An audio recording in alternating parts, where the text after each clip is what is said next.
예, 안녕하세요. 반갑습니다.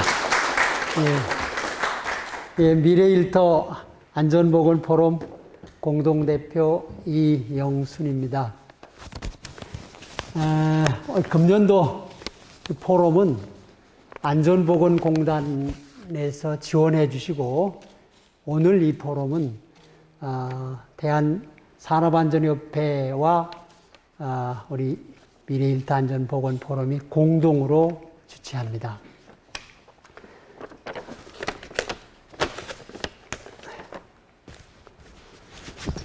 먼저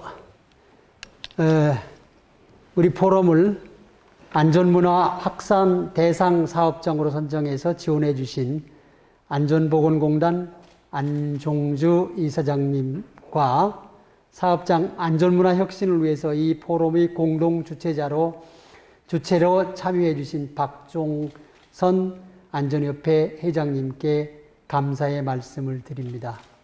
박 회장님께서는 오늘 바쁘신 중에도 성공적인 포럼을 위한 환영의 말씀을 해 주시기 위해서 여기 참석해 주셨습니다.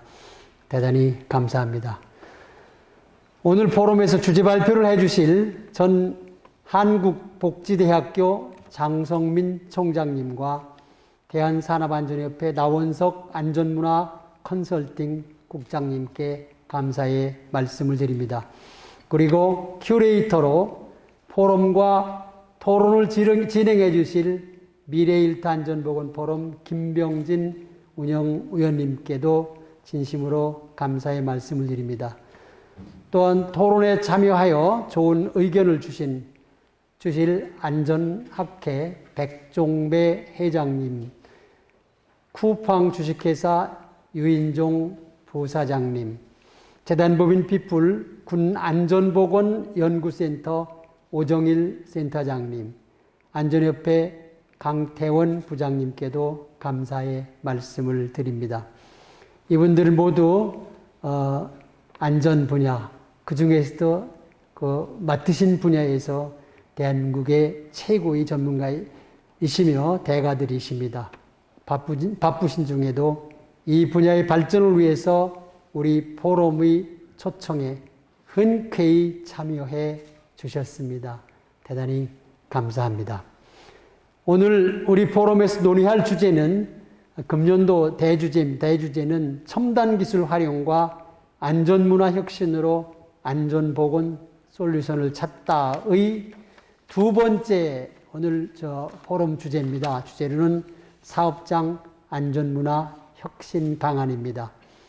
최근 우리 사업장은 우크라이나 전쟁 등으로 인한 세계 정세 불안정, 기술혁명, 사회 구성원의 가치관과 행동 양식의 변화 등으로 불확실한 경랑의 한복판에 서 있습니다.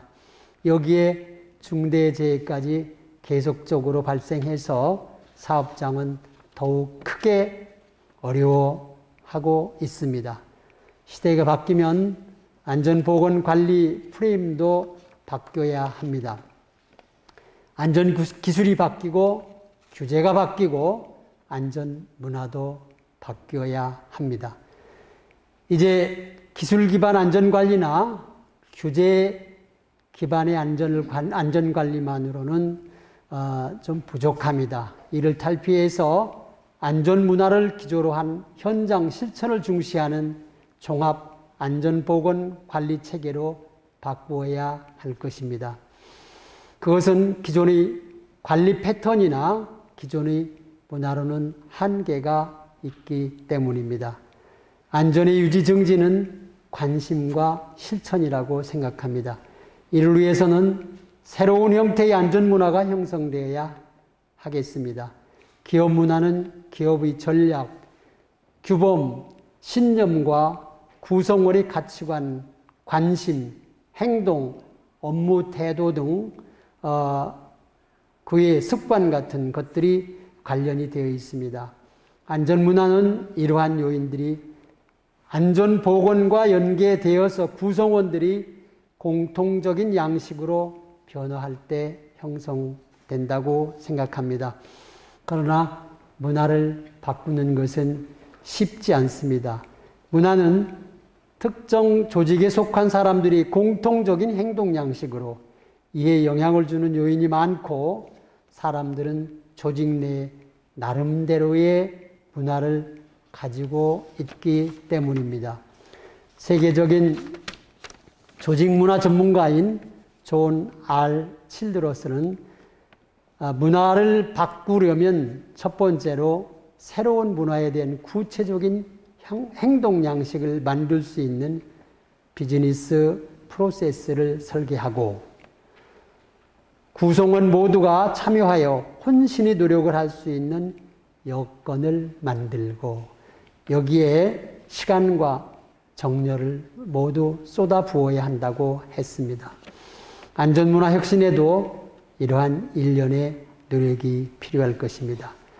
오늘 여기 이러한 문제의 해법을 찾기 위해서 이 분야의 최고 전문가들이 모였습니다. 다양한 의견을 제시하고 토론하여서 가장 좋은 해결책을 제시하리라 믿습니다. 오늘 이 자리가 우리 산업 현장에서 활용하고 실천할 수 있는 좋은 의견이 많이 개진되어서 사업장 중대재해 감소에 크게 기여할 수 있는 좋은 계기가 되었으면 합니다.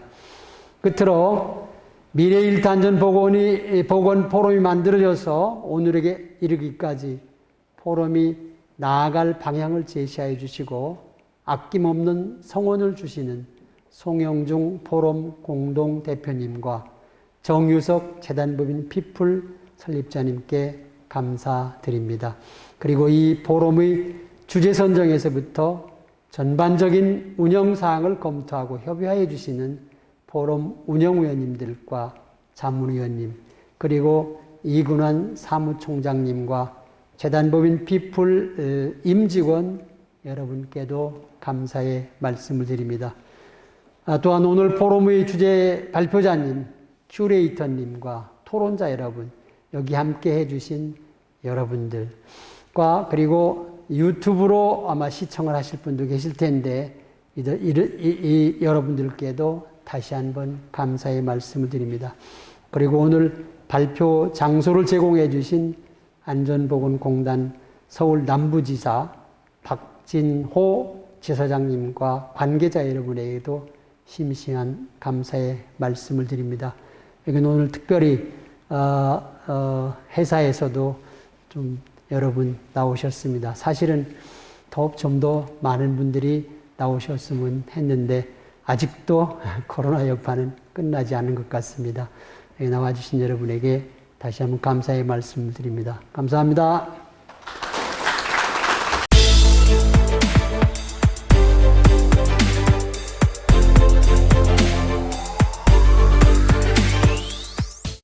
방금 소개받은 대한산업안전센터 박종선입니다. 먼저 이렇게 소중한 자리에 함께 할 수 있게 기회를 주신 이영순, 홍영중 공동 대표님께 진심으로 감사 말씀 전합니다. 아울러서 귀한 시간 내서 오늘 토론자 발표자로 참석해 주신 분들께도 감사 말씀드립니다. 아마 이 포럼이 온라인으로 진행되는 걸로 알고 있습니다. 온라인으로 참석하신 여러분들께도 이 행사가 소중한 시간을 보여주는 합니다. 존경하는 여러분, 인공지능, 자율주행, 빅데이터 등 이 견인하고 있는 4차 산업혁명 시점에 우리 사회에 급변하고 있습니다. 산업 현장도 플랫폼 노동자가 행소했던 게 엊그저 같은데 이제는 보편적으로 자리 잡을 만큼 일하는 방식도 급변하고 있습니다. 로봇이나 신규 화학 물질 등도 작업 환경을 많이 바꿔놓고 있습니다. 이처럼 어떤 테두리 밖에서 노동자의 안전을 위협하는 요소들이 많이 증가하고 있음에도 떨어진 힐링, 부딪힘 같은 후진기평제가 여전히 62%를 넘는 그런 상황이 계속되고 있습니다. 여러분도 잘 알고 계시다시피 법적 규제만으로는 이런 상황이 해결될 수 없다고 봅니다. 중대재해처벌법 같은 강력한 법이 지금 제정 시행되고 있지만 지금 통계에 따라서는 약간 사망재해가 줄어든다고 나오고 있지만 여전히 중대재해나 후진직접 사고는 지금 지속되고 있습니다. 법이 제정 취지대로 운영되고 법적 의무를 상회하는 그런 안전한 일터가 만들어지기 위해서는 결국 안전문화가 현장 구성원 모두에게 내재되어야 한다고 생각합니다. 이영순 공동대표님께서도 말씀하셨지만 안전문화는 안전 문제에 대한 의식, 태도, 행동, 시스템의 총체라고도 합니다. 어때는 가치 중립적이라고 보는데 또 뭐 혹자는 안전한 상태를 만들기 위해서 의식적으로 노력하고 그런 노력이 행동이 관행처럼 쌓이고 또 안전을 최우선 가치로 두는 보다 좀 적극적인 의무를 거기에 넣어서 안전문화를 정의하고도 있기도 합니다. 어찌됐건 안전문화는 최고 경영자에서부터 현장 노동자까지 구성원 모두가 같이 참여하고 실천할 때 가능하다고 합니다. 경영진의 의지, 안전경영, 보건관리 시스템, 교육훈련 등 모든 요소들이 함께 고려되어야 한다고 봅니다. 그러나 이를 실천할 노동자들이 또한 근로자들의 적극적인 참여와 지지는 또 필수적이라고 봅니다. 안전문화를 노동자의 불안정한 행동을 예방 위한 수단 정도로 인식하는 것은 1차적인 이해라고 생각합니다. 그동안 많은 기업에서 안전문화 정착을 위해서 애썼지만 실패한 이유도 여기에 있다고 생각합니다. 저희 협회도 안전문화 컨설팅을 한 6년 전부터 본격적으로 진행하고 있습니다. 롯데케미칼이나 상당수 대기업들이 짧게는 6개월 또 2년까지 프로그램에 참여해서 또 회사에 따라서는 가시적인 효과도 나타나고 있기도 합니다. 그러나 아직은 이것이 대기업 또 조금 더 이러한 프로그램을 진행할 수 있는 여유 있는 회사에 아직은 한정된 안타까움도 있습니다. 안전문화는 말씀드린 대로 필요성은 공감하지만 실천은 쉽지 않다고 봅니다. 그렇다고 포기해서도 안 된다고 생각합니다. 그러기 위해서 오늘 같은 포럼은 이러한 안전문화에 대한 중요성을 다시 한번 우리가 인식하고 또 공유하며 이를 다시 한번 생각할 수 있는 좋은 계기라고 봅니다. 오늘 같은 포럼이 지속적으로 이어지고 또 이 자리에 참석하신 여러분들처럼 열정 가득한 안전인이 한마음으로 힘을 합친다면 안전문화 정착도 조속간심에 가능하리라고도 한번 기대해 봅니다. 온라인, 오프라인으로 포럼에 참석한 모두가 안전문화 실체를 이해하고 사업적 맞춤형 적용 방안에 대해 해법을 찾기를 기원하며 다시 한번 오늘 이 포럼을 준비해 주신 피플 관계자 여러분께 감사 말씀드립니다. 감사합니다.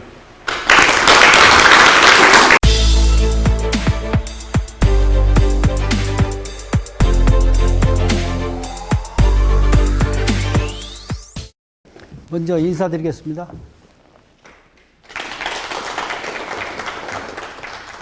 저는 이번 주제 발표를 맡은 장성민입니다. 이영순 대표님, 승영중 대표님, 그리고 여기 현장에 나와 계신 기라성 같은 전문가님들, 그리고 유튜브 젊은 시청자 여러분을 모시고 이번 발표를 맡게 돼서 영광스럽게 생각합니다. 발표 이전에 제가 이 글을 쓰게 된 스탠스와 위치에 관해서 한 말씀 언급을 드리는 것이 제 글을 이해하는 데 도움이 될 듯 싶습니다. 저는 정직하게 말씀드려서 안전교육 전문가가 아닙니다. 원래 기술교육을 전문했는데요. 우리 기술교과에서는 늘 기자재와 도구를 다루고 있기 때문에 학생들의 안전상의 유의사항이라는 게 늘 따라붙습니다. 사실 그 이상의 안전에 관한 지식은 제가 없습니다. 그럼에도 불구하고 안전공단이 처음이 생길 때에 안전교육 전문가를 찾았습니다.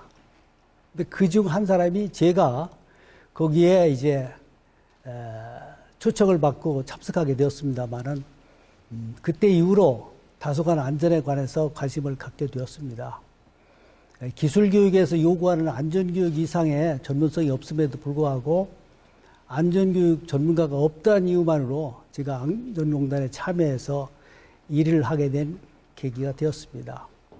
그래서 제 글은 전적으로 전문가의 글이라기보다는 안전 전문가 밖에서 일하는 사람들이 안전을 바라다보는 상식적인 관점에서 저의 견해와 주장을 실은 글이라는 점을 양해 말씀 올립니다. 따라서 제 글 속에는 주장이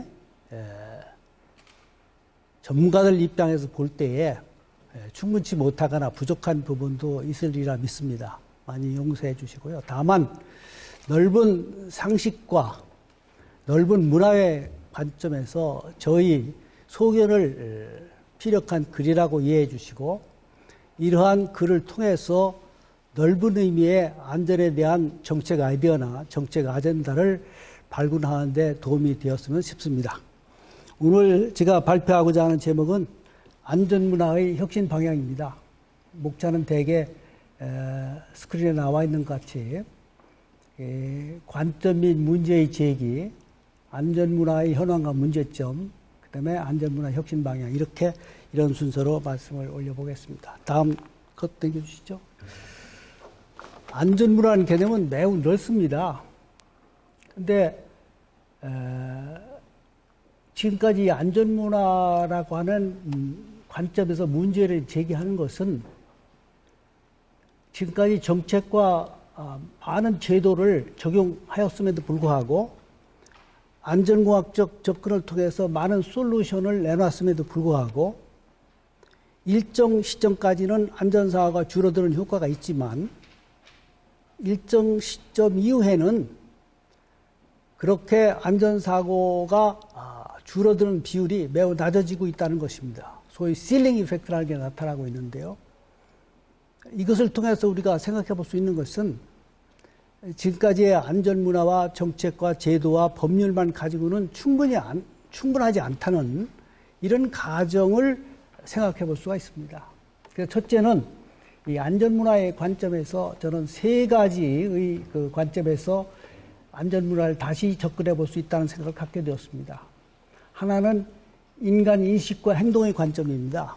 우리가 지금까지 사업장에서 많은 교육을 시행하고 또 안전관리를 해왔습니다만은 궁극적으로는 사람들의 안전에 대한 인식의 변화와 그 인식의 변화가 안전행동을 충분히 이끌어낼 수 있을 때 안전사고가 예방되고 위험이 회피될 수 있을 것입니다. 그러한 관점에서 보면 많은 전문가들이 지적하기를 이제 교육이 형식적으로 되어 있고 그 효과를 지금 충분히 바라고 있느냐 하는 문제 제기를 합니다.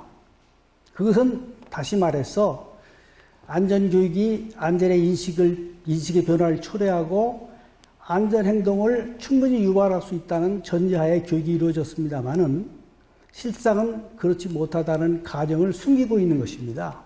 그러니까 실제로 교육을 했으나 시간만 채우고 안전에 대한 인식 변화가 일어나지 못하고 구체적인 행동 변화가 일어나지 못하였다면 결국 위험을 회피하거나 안전사고를 회피할 가능성이 낮아진다는 것입니다. 이런 관점에서 우리가 충분히 안전에 대한 인식 변화와 행동 변화를 일으키고 있느냐 하는 관점에서 다시 안전을 생각해 볼 필요가 있다는 것입니다. 두 번째는 사회 문화적 환경의 관점입니다.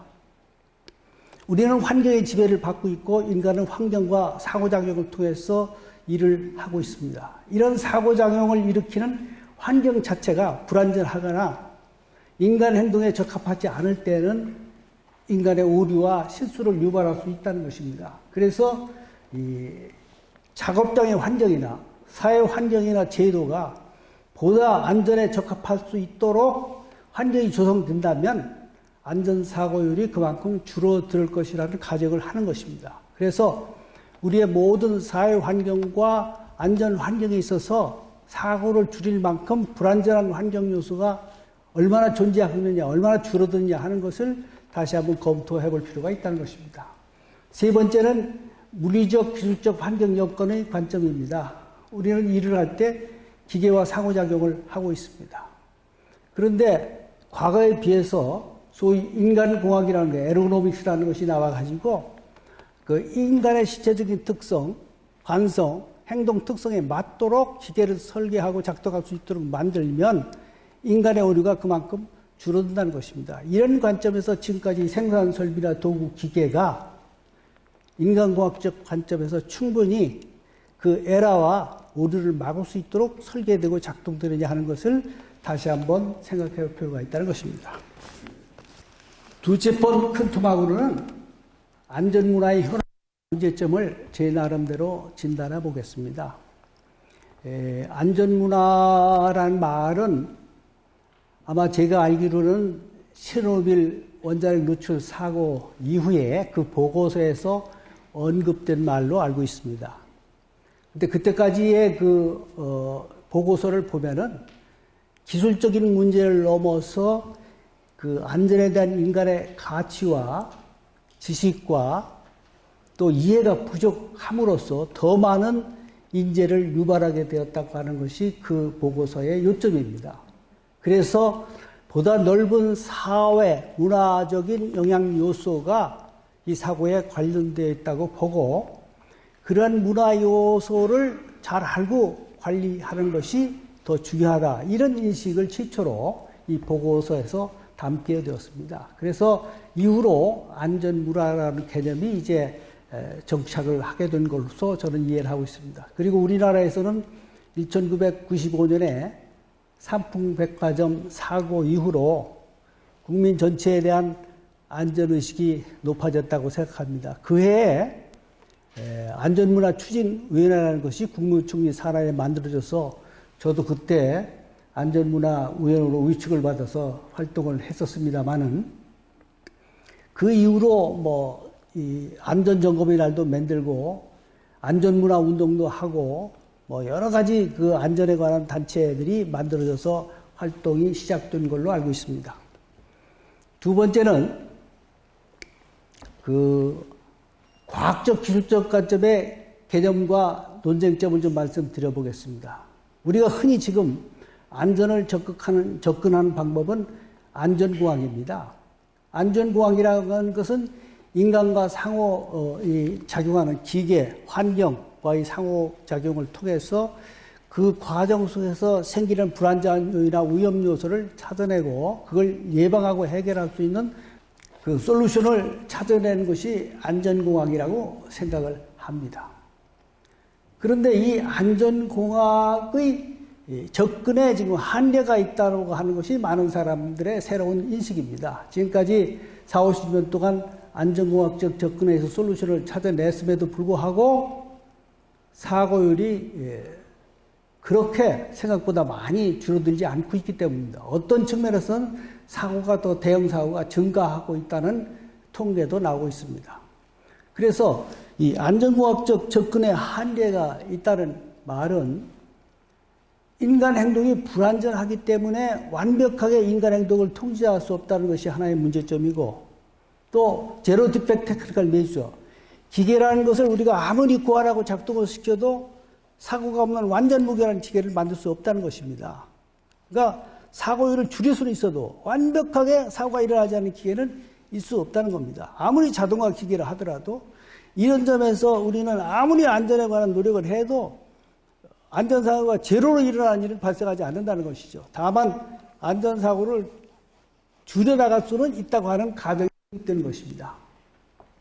그래서 지금까지 안전공학에 대한 그 한계성을 다시 인식하고 다른 방향에서 다른 시각에서의 접근을 통해서 우리가 솔루션을 보완함으로써 안전사고를 낮출 수 있는 어떤 방향을 찾아볼 수 있다고 하는 생각입니다. 그 다음에 안전문화라는 개념이 지금 대두되어 있습니다만은 안전이라고 하는 것은 인간과 환경의 상호작용 과정에서 위험으로부터 해방된 자유로운 상태다. 이렇게 정의해 볼 수 있겠습니다. 그럼 문화는 뭐냐? 문화는 사회를 통해서 획득된 인간의 가치관, 사고방식, 생활방식 및 행동방식의 총체라고 말할 수 있을 것입니다. 그러면 안전문화는 뭐냐? 둘을 합쳐놓고 봤을 때 안전에 대한 환경인식, 가치관, 사고방식 및 태도, 행동방식의 총체라고 말할 수가 있겠습니다.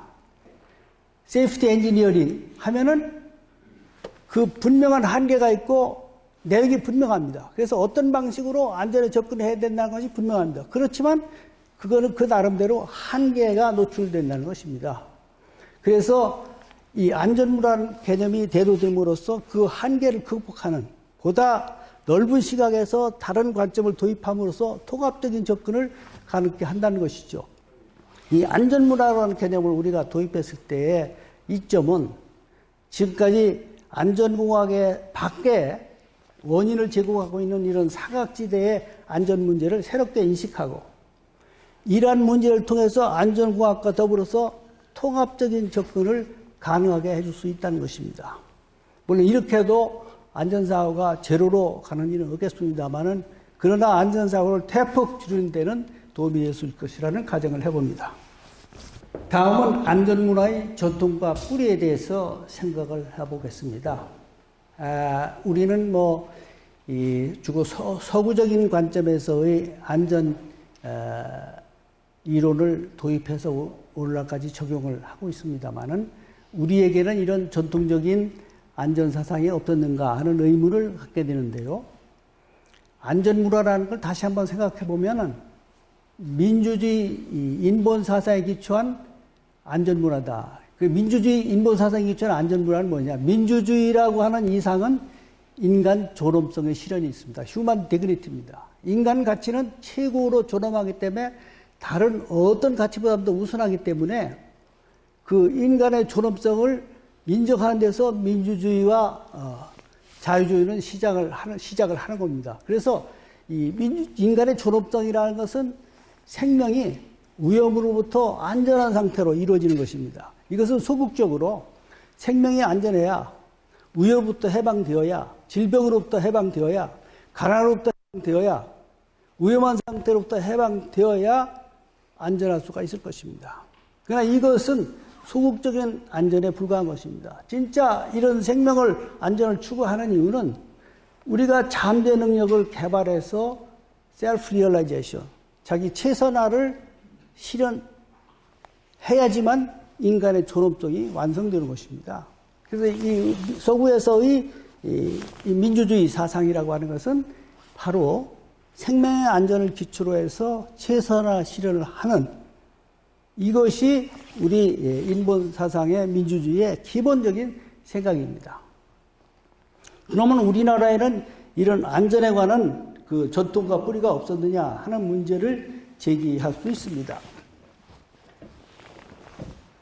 제가 여기 우리나라 전통에서 우리나라 그 초등학교 학생들이 모두가 배우는, 의무적으로 배우는 이 교과서에 실려 있는 내용입니다. 신체 발부는 수지 부모요, 불감 해상은 효지시하라. 입신행도 양명부세하면 해서 이연 부모하면 효지종해라. 이 말은 우리 신체 발부는 부모에서 주신 것이기 때문에 감히 회상하지 않고 온전하게 내 몸을 보존하는 것이 효의 시작이다. 이렇게 되어 있습니다. 그 다음에 입신행도 양명우세, 내 몸을 바로 세워서 도를 행하고 도에 맞게끔 내 몸을 바르게 가지런히 해서 그리고 내가 큰 일을 해서 능력을 키워서 큰 일을 해서 세상에 내 이름이 떨치면 그것으로서 부모님의 명예를 세상에 드높이는 것이다. 그렇게 되면 효가 완성되는 것이다. 이런 의미가 되겠습니다. 그래서 우리는 전통적으로 신체 보존을 말할 것도 없고 음주 가물을 함부로 한다든지 야외에서 잠을 잔다든지 위험스러운 행동을 한다든지 하면은 절대 금지하도록 되어 있습니다. 그런 어려서부터 그런 집에서 안전교육을 과거에는 했다고 생각이 되고요. 그리고 이 과거 제도를 통해서 능력을 발휘하고 세상을 바로 세우고 하는 것을 나쁘게 말하면 입신양명이고 출세주의인데요. 이걸 좋게 말하면 능력을 실현하는 과정이라고 볼 수가 있겠습니다. 좋게 한다고, 좋게 본다고 하면. 그래서 우리는 전통적으로 이 자연도 함부로 훼손하면 안 된다. 자연과 조화롭게 가야 된다는 생각을 가지고 있었고요. 사물도 함부로 파손하면 안 된다는 그런 전통을 가지고 있었고, 심지어 우리 자신에 대해서도 천수 사상이 있습니다. 절대 다치거나 병들어서 죽으면 안 되는 것입니다. 객지에 가서 죽어도 안 되는 것입니다. 온전히 자기 몸을 부모님에게 물려받는데도 잘 보존해서 건강하게 살다가 자연스럽게 노화해서 죽는 것이 훌륭하다는 생각을 가지고 있고요. 이것은 우리의 홍익인간 사상하고도 상통한다, 이렇게 보여집니다. 그러면 이런 생각이 왜 단절되게 되느냐? 그것은 분명하게 일제 36년에 의해서 침략에 의해서 우리 역사가 단절되었기 때문입니다. 그걸 이어받지 못하고 우리는 중간에 이제 해방되면서 서구적인 학문에 기초해서 우리 거를 이어받을 수 있는 역량도 우리에게 단절됨으로써 없어졌고, 그것을 이어받지 못하고 서구적인 사상에 입각해서 우리의 학문과 모든 것이 발전되었기 때문에 그렇게 된 것입니다. 그런데 우리 그 문화에서도 보면은 안전토목공사에서 그 기술 적용을 하면서 실명제를 적용한 사례들이 많이 나옵니다. 이것은 그만큼 책임있고 안전하게 그 사업을 할 수 있도록 했던 기록이 우리 문화 속에도 있는 것입니다. 그래서 이러한 그 내용들을 우리가 차츰 새롭게 밝혀서 이것을 현대의 그 산업 서양적인 우리가 안전기술 문화와 연결돼서 우리 전통을 되살려내는 일이 필요하다. 이것이 우리가 5,000년 역사를 가진 자랑스러운 대한민국으로서 이런 역사 단절을 극복하고 우리 것으로부터 이어지는 새로운 안전 문화를 부활시킬 필요가 있다고 생각을 하는 것입니다. 가정 및 사회의 안전 문화 풍토와 문제점에 대해서 말씀을 드려보겠습니다. 이 가정에서의 안전사고와 안전인식 문화 풍토는 이 가정이라는 것은 그 개인적인 기본적인 인권과 자유가 보장되는 불가침 영역이라고 볼 수가 있습니다. 그래서 가정은 신성시하고 어떠한 정치 권력도 가정에서는 간섭하면 안 된다는 이런 전통적인 생각을 가지고 있습니다. 따라서 가정은 그렇게 신성 불가침한 영역으로 남아있고 보호되어야 마땅합니다. 그럼에도 불구하고 현대 산업사회는 상당히 많은 문명의 이기들이 가정에서 활용되고 있습니다. 이러한 문명의 이기가 들어와서 활용되는 한 위험과 사고는 뒤따르게 되어 있습니다. 많은 가정에서의 안전사고가 일어나고 있음에도 불구하고 이에 대한 이를 예방하거나 위험을 예방하거나 또는 안전의식을 높이기 위한 어떤 국가 교육적인 또는 국가적인 정책이 매우 미진하거나 없는 상태에 있다고 말할 수가 있겠습니다. 어떻게 보면 산업이나 직장에서의 안전은 국가가 정책적으로 많은 지원하고 관리를 하고 있습니다만은 가정에서의 안전사고는 방치된 상태에 있다고 이렇게 볼 수도 있겠습니다. 그리고 부모 세대는 정적인 농경적인 사회에서 성장했기 때문에 안전에 대한 교육도 받지 못했고 안전에 대한 중요성을 별로 의식하지 못하는 환경에서 성장해왔고 이제는 안전이 산업이 진전됨으로써 많은 안전사고가 일어나는 가정, 사회환경에 우리가 접해 있음에도 불구하고 이 부모님들이 안전에 대한 인식도 부족하고 자녀에 대한 안전교육에 대한 인식도 매우 아직은 부족한 상태에 있다. 그리고 이를 해결하기 위한 국가적 사회적 노력도 매우 미진한 상태에 있다. 이렇게 결론을 내려 말씀드릴 수 있겠습니다. 두 번째는 사회 안전사고에 대한 인식과 문화 풍토에 대해서 말씀드려 보겠습니다. 여기에서는 주로 사회환경에 대해서 언급을 했습니다만 사회환경 속에서는 당연히 자연환경도 포함되어 있습니다. 홍수의 한발 여러 가지 그 자연재해로 일어나는 문제도 있고요. 또 우리가 산업사회로 진전함으로써 일어나는 여러 가지 안전사고가 일어날 수도 있습니다. 이런 사고가 계속 증가하고 있지만은 안전사고의 모든 종류를 포함하는 사회와 환경 속에 일어나는 안전사고가 너무나 복잡하고 많기 때문에 우리나라는 이 안전사고에 대한 종류와 내용을 정확히 분류한 체계가 없습니다. 따라서 어떤 부분은 통계가 잘 잡혀 있고 확실히 되어 있지만 어떤 부분은 전혀 통계조차 잡혀 있지 않고 어떤 사고가 일어난지조차도 국가 수준에서 파악이 안 되는 경우가 있다는 겁니다. 그래서 이 차제에 사회에서 일어나는 모든 안전사고 유형을 조사하고 분류해서 다시 그런 사고 영역별로 어느 부서가 어떤 조직이 이 문제를 책임지고 해결할 것인가를 다시 규명하는 노력이 필요하다 이런 생각을 해봅니다. 그래서 적어도 2, 3년에 한 번씩은 이런 사회 안전에 관한 조사를 정기적으로 수행하고 또 위험 환경에 대한 국민들의 의식 수준을 높이고 위험 환경을 발견하면 국민들이 신고할 수 있도록 이렇게 만드는 제도도 새롭게 가다듬을 필요가 있고 국민들이 이런 안전에 대해서 대응하는 의식을 바꿔줄 수 있는 노력도 필요하다 이렇게 생각을 합니다. 다음에는 안전교육의 현황과 문제점에 대해서 생각을 해보겠습니다. 첫째, 기업의 안전교육입니다. 지금까지 기업이 많은 노력을 투입해서 안전교육을 시행해 왔습니다. 이때 이 안전교육을 시행하는 과정은 이 불안전한 환경 요인과 불안전한 인간 행동으로 봤을 때 대부분의 사고가 불안전한 인간 행동에서 비롯된다는 것입니다. 따라서 안전교육을 통해서 사람들의 안전의식을 높이고 행동 변화를 일으킨다고 하면 안전사고가 줄어들거나 예방될 것이라고 하는 가정하에 교육을 실시했습니다. 그런데 현재의 안전교육을 보면은 안전에 관한 지식과 정보 요목을 실라버스를 교수 요목을 만들어 가지고 수강생을 차출해서 일방적으로 일정한 시간을 채워서 강의를 합니다. 그리고 나서 시험을 봅니다. 시험을 보면은 대개 2, 3주 후에는 그렇게 해서 암기식으로 공부한 거에 80%는 망각이 된다는 겁니다. 그러니까 교육효과가 3주 이상 유지되기 어렵다는 얘기죠. 기억 속에서 사라진다는 겁니다.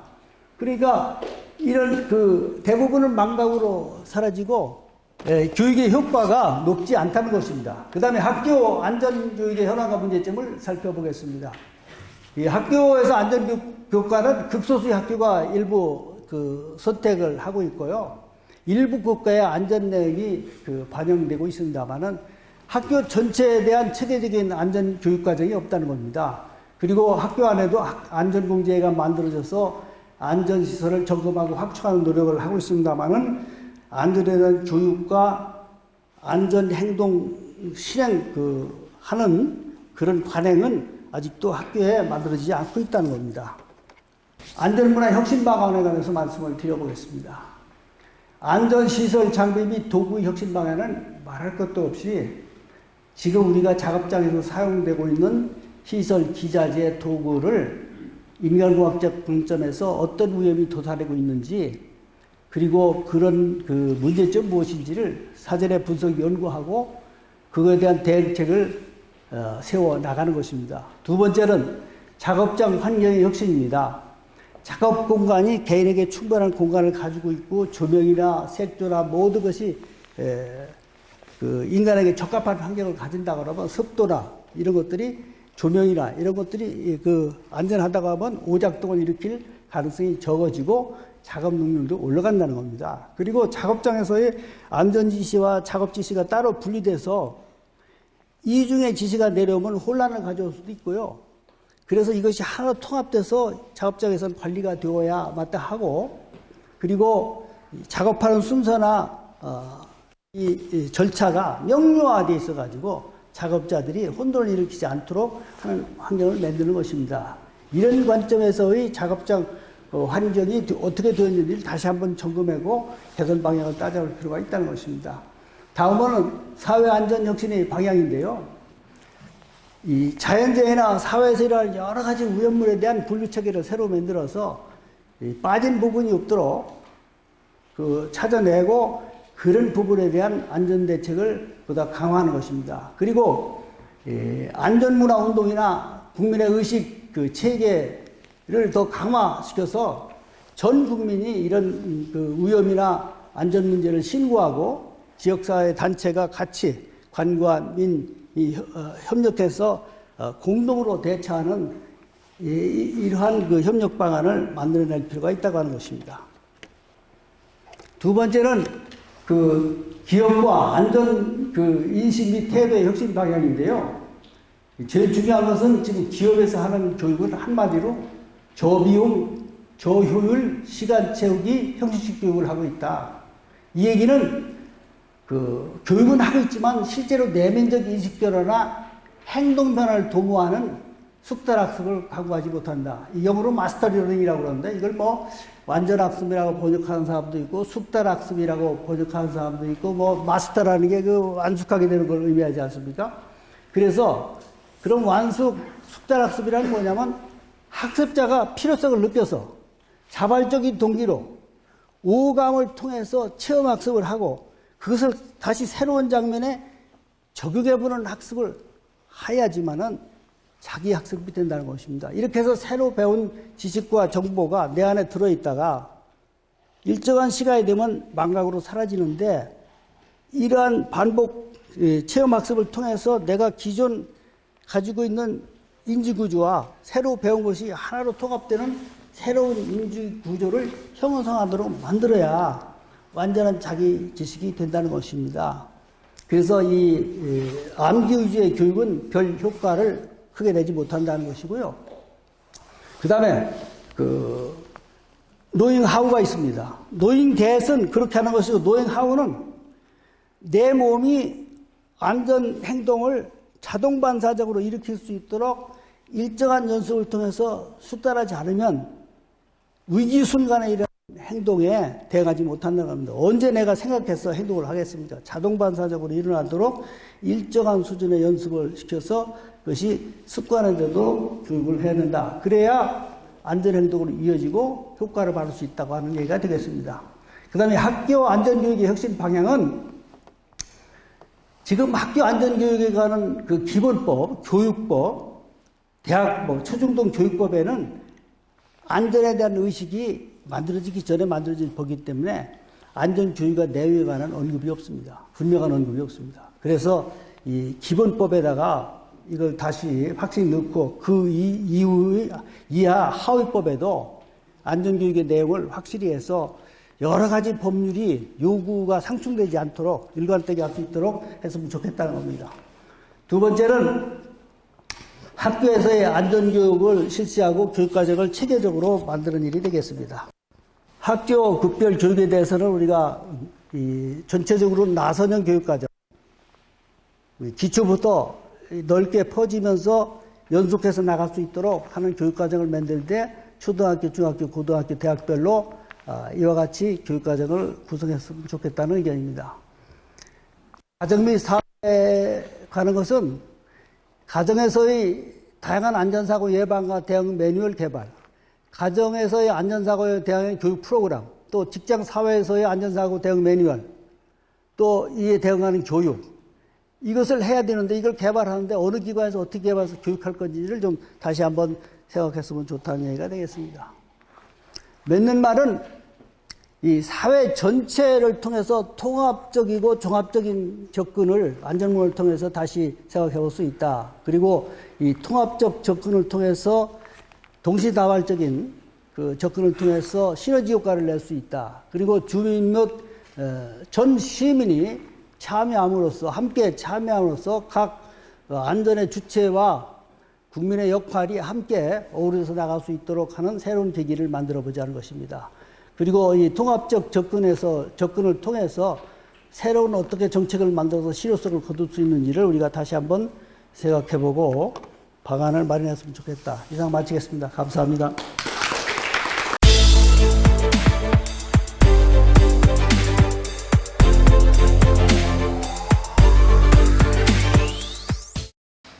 네, 반갑습니다. 두 번째 주제 발표를 맡은 대한산업안전협회 안전문화 컨설팅국 나원수 국장입니다. 반갑습니다. 오늘 바쁘신데 이렇게 귀한 시간 내주신 여러분 앞에서 의미 있는 시간 되도록 좀 발표를 좀 진행하도록 하겠습니다. 근데 저한테 주어진 시간이 많지 않기 때문에 조금 앞에 부분은 좀 스킵하고 넘어가도록 하겠습니다. 오늘 그 발표 주제는 이제 우리가 이제 그 사업장의 그 안전문화 세이프 컬처에 대해서 이제 저희들이 논의하고 있는데 그중에 저희 협회에서는 키워드를 참여 중심, 우리 참여 중심의 안전문화의 접근에 대해서 말씀드리도록 하겠습니다. 오늘 그 컨텐츠는 현장의 실천문화, 두 번째 안전제도의 정착에 대해서 말씀드리도록 하겠습니다. 첫 번째 그 현장의 실천문화, 우리나라의 경제 수준과 산업재해율, 안전문화의 필요성 및 등장, 그 다음에 안전문화의 구성요소, 국내 사업장의 안전관리 실태, 안전문화와 안전행동에 대해서 말씀드리도록 하겠습니다. 첫 번째 그 화면에 보시면 IMF 자료입니다. 그 국내 지금 전 세계 2020년도 IMF에서 발표한 자료에 따르면 우리 대한민국의 경제 수준은 이제 세계 10위에 지금 달하고 있습니다. 그래서 지금 우리나라 그 자동차 산업은 이제 1955년도에 최초에 보면 7대가 생산되었더라고요. 그 후에 이제 급속도로 성장해서 2002년도에 이제 300만 대의 생산을 돌파해서 우리가 이제 세계 5위의 경제 성장 대국을 보이고 있습니다. 인구는 그 1949년도에 이제 2천만 명 육박했다가 지금은 한 5천만 명, 한 2.5배에서 3배가 이제 증가한 상태고, 앞서 말씀드린 바와 같이 국내 총 생산량도 엄청난 GDP 성장을 보이고 있습니다. 그럼에도 지금 고용노동부에서 이제 여기 계신 모든 분들 항상 보시겠지만, 지금 국내 산업재해율은 장기간 그 감소의 추세가 이제 둔화를 나타내고 있습니다. 특히나 이제 그 사망 사고자 수는 OECD 가입국 중 최하위를 보이고 있습니다. 정부와 기업에서는 그동안 이제 보면 이제 그 사망재해자 절반 줄이기 운동, 그 다음에 이제 그 공공기관의 세이프티켓 안전 등급제 시행, 최근에 어렵게 또 시행된 이제 중대재해처벌법에 대한 시행 등 그동안 이제 산업재해를 위해 많은 노력을 하고 있지만 여전히 그 국내 산업재해율은 답보의 상태를 보이고 있습니다. 그래서 이제 안전문화의 필요성은 앞에서 이제 그 발표자 분께서도 말씀하신 바와 같이 크게 3가지로 이제 간략하게 말씀드리면, 중대재해 처벌법에 대한 시행, 그 다음에 사업장의 위해위험 요인의 다양화, 그리고 자율적 안전보호 활동의 저조, 이 3가지에 의한 규제 기반 안전관리는 근본적인 안전 문제의 해결이 어렵다는 문제인식에서 이에 따라 법, 제도, 관행까지 변화시킬 수 있는 안전관리 패러다임의 전환을 위해 안전문화 필요성이 대두되었다고도 할 수 있습니다. 지금 유튜브 채널을 통해서 일반 기업에서도 조금 생소하게 이제 보실 수도 있어서 앞서 말씀드렸지만 좀 다시 한번 말씀드리면, 이 세이프티 컬처에 대한 안전문화의 등장은 1980년도 그 구소련 그 체르노빌 발전소 그 원자력 발전소 이제 폭발 사고 그 같은 해에 아이러니하게 이제 미국에서 그해 이제 챌린지 우주왕복선 폭발 사고와 그 같은 해에 이제 발생이 했습니다. 그래서 원자력 안전위원회에서 세이프티 컬처에 대한 용어의 정의가 이제 처음 사용되었죠. 그리고 국내에서는 95년도에 앞서서 이제 94년도에 이제 성수대 교 붕괴 사고가 있었습니다.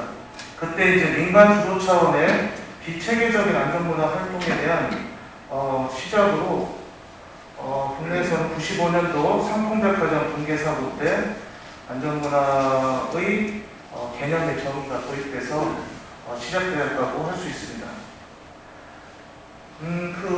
허드슨의 그 안전관리 단계 모델은 이제 많이들 이제 익히 알고 계실 겁니다. 근데 이 주장이 지금 이제 많이 이제 우리 사업장에 적용이 필요한 게 뭐냐면, 우리는 이제 기술적인 안전관리에서는 그 사고율의 감소에 대한 반드시 이제 그 한계가 보입니다. 그 법적인 이행이라든가 안전장치에서의 기술적인 그 안전관리 한계. 그래서 더 나아가서 이런 재해로 감소를 위해서 우리 많은 사업장에서는 지금 시스템 중심의 안전관리를 좀 하고 있죠. 코샤 MS, 45,001, 위험성 평가, 기타 등등 많은 노력들을 하고 있습니다. 근데 그 역시도 이제 우리 재해 감소에는 한계가 이제 드러나고 있습니다. 그래서 향후에 지금 많은 기업들이 문화 중심의 안전관리에 노력들을 하고 있습니다. 그래서 구성원들의 태도나 행동, 리더십 등 이런 안전관리의 발전으로 이제 그런 방향이 필요하다고 할 수 있습니다. 덧붙여서 이 게스탈로의 이제 분석 자료를 보면 아주 의미가 있습니다. 지금 보시면은 우리가 이제 인사선발, 우리 조직에서 사람에 대한 인사선발로 인해서 안전관리를 한다는 그런 효과성은 3.7%밖에 이르지 못합니다. 어떻게 보면 이제 그 데드풀 이론이 이제 여기서의 주장이지만, 그런 사과상자의 썩은 사과를 뺀다고 해도 그 재감소의 효과는 그렇게 크지 못합니다. 두 번째 보시면은 우리가 이제 정부의 개입에 의한 규제 법규, 이에 대한 효과는 18.3%로 아주 낮게 나타나고 있습니다. 그 공학적인 우리가 대책과 변화는 약 한 30% 보이고 있고요. 그래서 가장 보면은 이제 행동 기반의 접근이라든가 인간공학 접근이 좋은 효과를 지금 나타내고 있습니다. 많은 기관하고 같이 해서 여러 가지 이제 그 안전문화에 대한 정의라든가 모델들을 제시하고 있는데, 저희 협회에서의 안전문화 모델을 좀 소개해 드리고 있습니다. 저희 협회에서는 안전문화의 구성 요소를 크게 세 가지로 저희들 카테고리를 보고 있습니다. 우리가 아이스버그에서 보이는 이제 수면 아래에 많은 부분들을 차지하고 있는 우리 종사자들의 안전에 대한 의식 부분이 그 조직의 안전문화 형성의 하나의 구성 요소로 보이고요. 수면 아래하고 수면 위에 가공물로 보이고 있는 우리가 근로자들의 의식과 행동을 통제하는 조직에서 운영하고 있는 안전관리 시스템, 그 다음에 또 가공물 중에 하나인 산업재의 90% 이상을 차지하고 있는 구성원들의 안전, 불안전 행동에 대해서 이 세 가지를 조직의 안전문화 구성 요소로 좀 분석하고 있습니다. 오늘 이 포럼에 아마 저희 협회에서 참여를 이제 하시면서 저희 협회가 아마 이제 그 사업장에서 실질적인 이런 컨설팅이라든가 그런 진단을 통해서 이런 사례들을 좀 한번 말씀해 주셔서, 오늘은 저희들은 중소기업하고 공공기관, 대기업군에 대해서 이제 약간의 자료를 저희 협회에서 컨설팅 자료를 이제 말씀드릴 텐데, 저희들이 지금 이렇게 보여드리는 이 세 가지 자료는 절대 그 전체에 대한 일반화는 아닙니다. 저희들 협회에서 한 컨설팅에 대한 하나의 예시로서 참고 자료로서 또 말씀드리도록 하겠습니다. 중소기업부는 보면은 이제 전체로 대변하지는 않지만 특징이 뭐냐면은 잘 아시는 바와 같이 우리가 그 사업장의 안전관리에 있어서 최소한의 법적인 요구사항을 갖추려고 이제 활동하고 있습니다. 또한 형식적인 문서 작성이 급급하고 법 이상의 자율적인 안전문화 형성을 위한 활동은 거의 없다고 분석하고 있습니다. 물론 그렇지 않은 사업장도 있겠죠. 요 그래프는 이제 저희들이 이제 한 개의 이제 사업장에 대한 예시입니다. 여기서 좀 의미 있게 보시는 게 뭐냐면, 우리 저희들 협회에서는 이제 안전문화 의식 진단할 때 X축에 보면은 9개의 지표를 가지고 좀 분석하고 있습니다. 그래서 첫 번째 경영진의 안전 의지는 이 중소기업의 조직에서는 이 그래프에서는 3.8점, 저희들은 이제 좌측에 이제 Y축에 보면 이제 5점 리커드 척도를 저희가 분석하고 있는데요. 그 중에 3.8점이면 보통의 이제 수준입니다. 근데 경영진은 이제 스스로가 우리 조직은 나는 경영진이 안전 의지를 나는 많이 가지고 있다라고 이제 표명하시지만 우리 종사자분들, 근로자분들은 그렇지 않다고 하는 이 갭이 중요한 거죠. 경영진은 임원들은 난 안전에 대해서 강한 의지가 있다. 하지만 우리 근로자분들은 우리 경영진은 그렇지 못하다. 특히나 실천 의지가 낮다고 이렇게 인식하고 있습니다. 두 번째 보시면은 이제 이런 것들도 아주 좀 의미 있습니다. 의사소통, 이 그래프에 보시면 이런 갭들이 있죠. 경영진은 나는 우리 그 구성원들 근로자들하고 안전에 대해서 의사소통을 잘 활발하게 하고 있다. 하지만 우리 근로자분들은 그렇지 않다.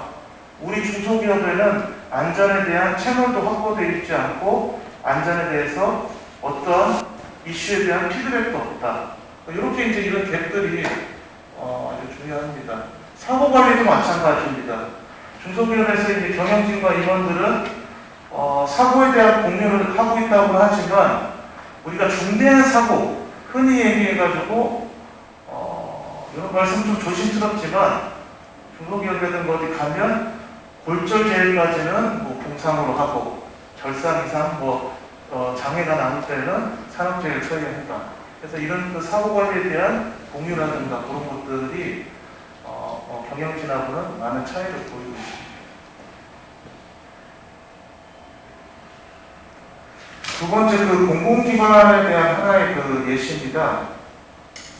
사실은 기재부에서 이제 주관해서 안전보건공단하고 많은 노력을 통해서 그래도 정부에서 관리하고 예산을 이제 지원하는 공공기관이나 말로 안전에 대해서 상도적으로 이제 그 자리를 조금 이제 잡자고 해서 이제 안전관리 등급제는 많은 노력들을 이제 시행하고 있습니다. 그래서 근데 이제 지금 그 상황을 좀 저희들이 살펴보면 그런 기관들 가보면 그 법에서 요구하는 문서적인 도큐먼트에 대한 문서적인 노력들은 매우 많이 하고 있습니다.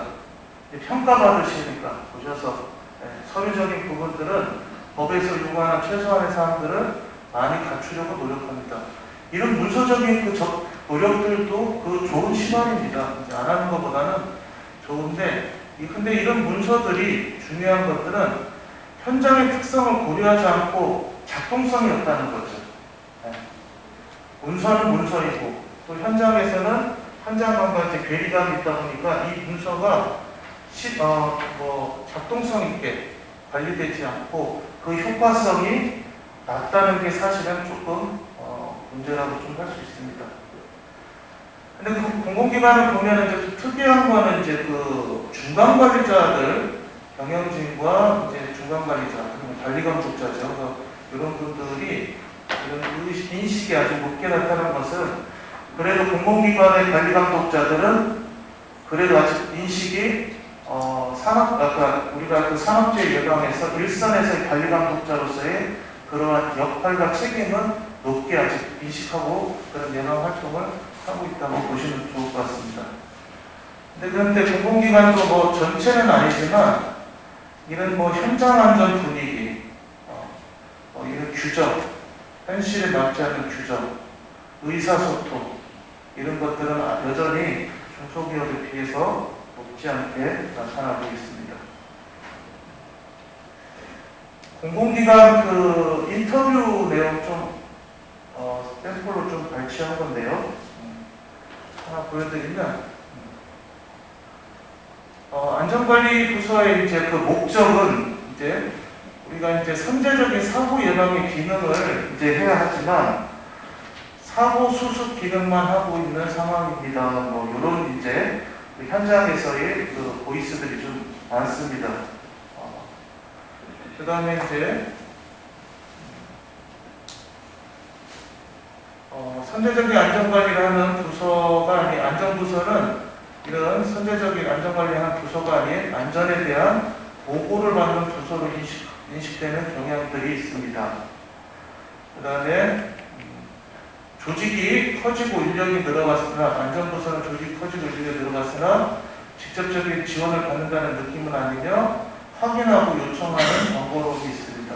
그래서 지금 보면 공공기관들이 이제 중대법이라든가 뭐 이런 여러 가지 때문에 이제 조직들, 안전부서의 조직들은 커지지만 현업과의 이제 이런 갈등들이 오히려 많이 증폭되고 있는 좀 이런 것을 좀 확인할 수 있었습니다. 이제 이런 것들은 현업에서는 안전부서는 책임을 회피하는 본인들의 책임을 회피하기 위해서 라인에다가 많은 것들을 이렇게 토스한다는 이런 갈등의 지금 구조들이 많이 있는 것들을 좀 이제 느낄 수 있는 부분도 있었습니다. 우리 그 끝으로 이제 대기업분들은 이제 좀 한번 살펴보니까 경영진에 대한 그 안전에 대한 강조는 하지만 라인에서는 아직 생산 일정이라든가 품질 등과의 부분에서 최우선에 대한 갈등과 내용적인 강조에 그치는 경우가 있다고 좀 말씀을 하셨습니다. 일단은 그 경영진은 보시면은 특히 중첩법이라든가 이런 부분들 때문에 지금 대기업에서는 안전에 대해서 많은 강조를 하고 종사자들한테 안전에 대한 드라이브를 많이 걸죠. 하지만 우리 그 종사자들은 대표라든가 임원들을 이렇게 얘기하지만 현실적으로 나는 생산 라인에서보다는 일정 계획 짤 때 안전을 확보하기 위한 이런 일정에 대한 고려라든가 그런 거는 전과 똑같이 없이 무조건 생산 일정에 맞춰야 되는 이런 부분들. 그래서 이제 대리감들이 이런 게 이제 많다고 좀 주장을 하고 있는 부분들입니다. 그런 효과성 측면에서 이런 교육들이 기업에서 제공하는 그런 커리큘럼들이 우리 그 근로자분들은 이제 만족하지 못하고 있다.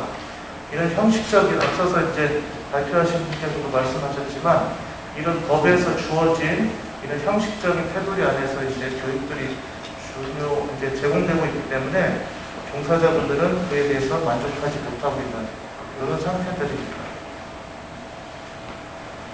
그래도 이제 그 반면에 그 대기업에서는 이 안전부서에 대한 부분들은 앞서 말씀드린 그 중소기업이라든가 공공기관에 비해서 많이 지금 조금 높은 상태입니다. 이 부분들은 아무래도 지금 법 시행, 중대재해처벌법 시행으로 인해서 조직 구성들을 하다 보면 인력이라든가 이런 전문성 부분들은 많이 좀 상승해서 종사자분들이 우리 조직 내에 있는 안전부서들은 이제 전문성이 높다.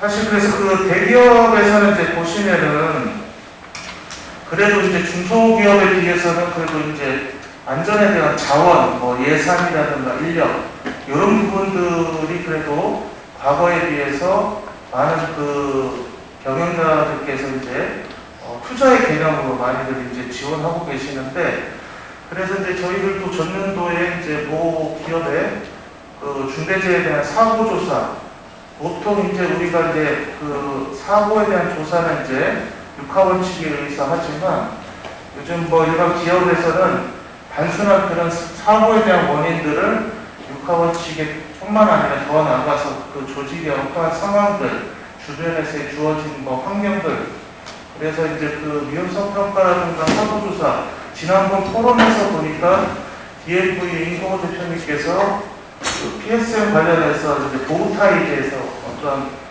우리가 스위스 치즈의 그 배리어를 떠난 어떠한 다른 그 안전에 대한 확보성, 필요성도 이제 말씀해 주셨는데 지금 많은 기업들은 이제 많은 사례는 아니지만 DOE라든가 프람, H박스 뭐 이런 그런 리질리언 공학적인 뭐 이런 접근들도 많은 노력들은 물론 하고 있습니다. 근데 저희가 이제 지금 단점이라고 조금 정리를 해봤는데 많은 얘기들을 조금 생각했다가 이번 코너 때는 이 말씀을 좀 드리고 싶어서 제가 좀 적어봤습니다. 우리 기업에서는 혹시나 우리가 하고 있는 이 많은 안전 활동들, 예컨대 어떤 조직을 갔더니 우리는 뭐 30여 개의 안전 활동을 합니다. 리어리스, 어떤 활동, 기타 등등등, 어떤 때는 뭐 제가 들어보지도 못한 그런 좋은 활동들을 많이 하시는데, 근데 여기서 저희들이 한번 이제 쭉 살펴보니까, 그 기회가 있어서 살펴보니까, 이런 안전 활동에 대한 본질, 기능에 대한 본질적인 그러한 성과 분석은 없고, 마치 우리 조직에서 이렇게 많은 활동들을 하고 있으면 안전이 확보되고 있다는 착각을 좀 하고 계신 것 같더라고요. 그게 이제 뭐 심리학자들은 이제 착각적 통제라는 표현도 뭐 하시는 것 같은데, 우리가 윷놀이 보통 할 때 도하고 개 나올 때는 그냥 쓱 던지는데, 윷하고 모가 나올 때는 마치 뭐 이렇게 내가 액션을 크게 하면 윷이라든가 모가 나올 것 같이 이제 말씀하시는데, 그런 것이야말로 우리 사업장의 안전에서도 좀 착각이지 않나라는 말씀드립니다. 많이 한다고 우리가 어떠한 도구들을 많이 보유하고 있다고 해서 안전이 확보되는 건 아닙니다.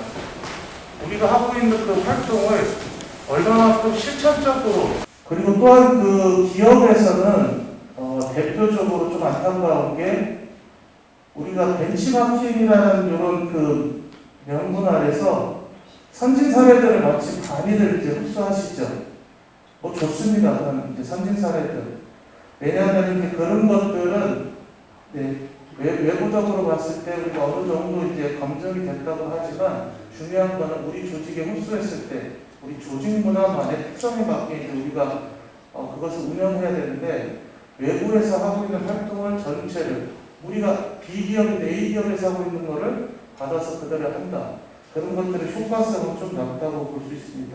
안전에서도 우리가 기존의 생산자 또는 창조자 이런 개념이 좀 필요하지 않나 라는 말씀을 좀 드립니다. 그래서 저희 그 협회 안전문화 성숙도 모델입니다. 그래서 우리 좀 감히 말씀드리긴 좀 뭐하지만, 앞서 말씀드린 세분화 가지고 좀 비교해보면 우리 그 중소기업은 이제 한 노력 단계 조금 분석되고요. 공공기관은 이제 전환 단계, 전환의 그 단계의 정의는 안전부서의 노력에 의해 결정된다고 인식하고, 외형상 안전관리 시스템이 구축되어 있으나 정상적으로 작동되지 않는 수준이고, 안전을 위해 의식적으로 정해진 규정과 절차를 지키는 안전준수 행동을 하고 있는 그런 전환 단계.